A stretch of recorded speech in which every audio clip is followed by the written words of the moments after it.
Hey everyone, RogueGold here, and today I wanted to go over the brand new skills and exotics we are going to find in Warlords of New York. There's been a lot of information about the update and these two categories in particular scattered across the various media outlets over the last few weeks, so I figured it would be useful for some of you guys to consolidate this all into one video so you can see some of the most exciting content we have coming. Keep in mind, there could be additional exotics and skill variants coming later that we don't yet know about, but as far as the Warlords launch is concerned, these are the ones that are coming. So let's get into it.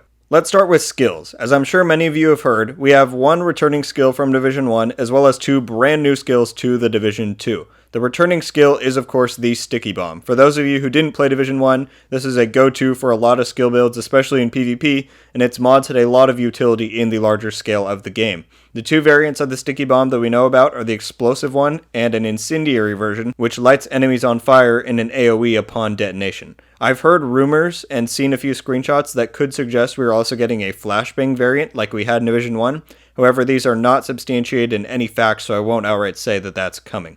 I'm definitely hyped to see the Sticky Bomb returning. It was a great skill in Division 1, and it looks like it has improved mechanics that should make it even more fun to use. I do think it's kind of odd that they're adding an incendiary version, because I feel that's already what the Firestarter Chem Launcher does.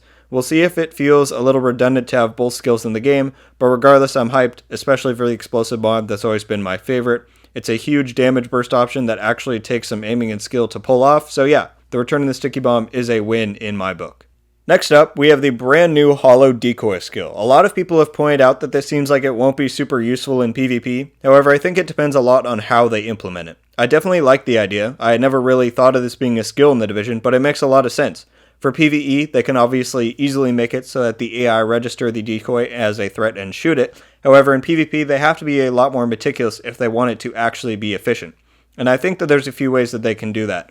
One is make the projection look very realistic, so that at a glance, a player would actually think it's an opponent. I think if they make it so that the decoy would run in place on its pedestal, it would also add a layer of realism. They could also make it so that the decoy shows up as a threat on the radar. That would most definitely trip me up if I saw it.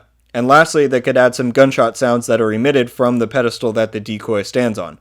I think some combination of these, or perhaps all of them, would actually make the skill pretty viable and fun to use in PvP, especially for a lower skill tier build, so let's hope the devs have taken that into consideration.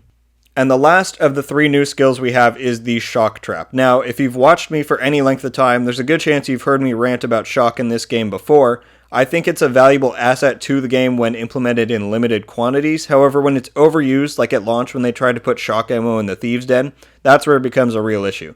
So this trap definitely has me a little bit worried. From what I understand, we're getting two variants. One acts as a hive and sits upon the ground until someone steps close and then they get shocked, while the other can be utilized almost like a tripwire and allows you to place a trap down in a hallway or confined space. To be honest, in concept, I'm not opposed to either of these things. I think it's actually going to be pretty beneficial to have a tripwire type deal in the DZ when you're fighting against a whole server, so you can retreat and set up to defend against an attack. I guess I'm more worried about the shock being implemented this widespread into the game, but overall, I'm pretty excited to try this out. I don't think the hive-like version of the trap will be too OP. I bet it'll be pretty easy to spot and easy enough to avoid when fighting in PvP. And for PvE, it should also have some pretty good uses. So now let's move on to the new exotics. We've been shown 4 new guns in total, given full details on what 2 of them do, and given hints about one of the others. While there's been a lot of speculation about an exotic backpack as of late, there's been no confirmation or hints to there being one in Warlords of New York, at least not at launch. So let's start with the most mysterious gun, and that is this Rhino variant with a gold rat on its barrel. I'm not even going to try and speculate on what it could do because really there's so many different avenues the devs could take it, but it definitely looks pretty cool, and hopefully it's better than the Liberty, which is the only exotic pistol we have right now. Next up, we have the second to most mysterious gun, and that is this new AUG AR called the Bighorn. It looks really cool, and while we don't have any information on its specific talents, Thylander did tweet out a hint in response to someone about how they should take note of how it has 2 scopes on it. The one on the top rail is obviously longer range, while the one on the side looks to be more of a holographic or a 2x scope. If I had to guess, I would say this could be the first gun where we see a variable firing rate mode, where perhaps you press a button to switch to the shorter range sight, and it uses it as an automatic, and then toggling that button again will switch it to the longer range and it turns into a single fire gun. I think that could be pretty cool. The devs would have to work hard to make sure it's not overpowered or underpowered, because I feel it could easily sway in either direction, but if they pull it off, it could be a very valuable addition to the game. Next, we've got the one that the most people have been talking about, and that is the brand new LMG called the Bullet King. If you've played Division 1, then you'll know the Bullet King was an open world boss that was highly farmable back when the game first came out, and so this is a very cool homage to him. Now, the main attraction of this gun is that it does not have to be reloaded. As you can see from its look, it has a super large belt feeding out of the mag, so this means that your reserves are literally your magazine. Additionally, it has a talent where every 100 bullets you land on enemy, your entire team gets a refill to their ammo reserves. And that second talent is going to be huge in endgame PvE content, and I think it's definitely going to be very fun and highly effective in different situations. I see it being a more PvE focused exotic, which is certainly okay because this next one we're going to talk about is definitely going to be strong in PvP.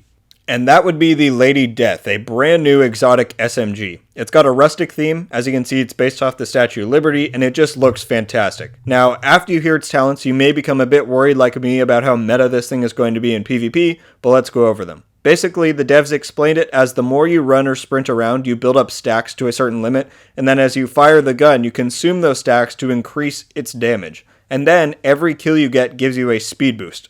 Now, to me, this sounds like the exact kind of gun they could have put in Division 1, where the name of the game in PvP was mobility and close quarter combat. I do find it a bit odd that in this sequel, where they've tried so hard to move away from close quarter engagements, they add something like this, but hey, at least it shows they're not against it.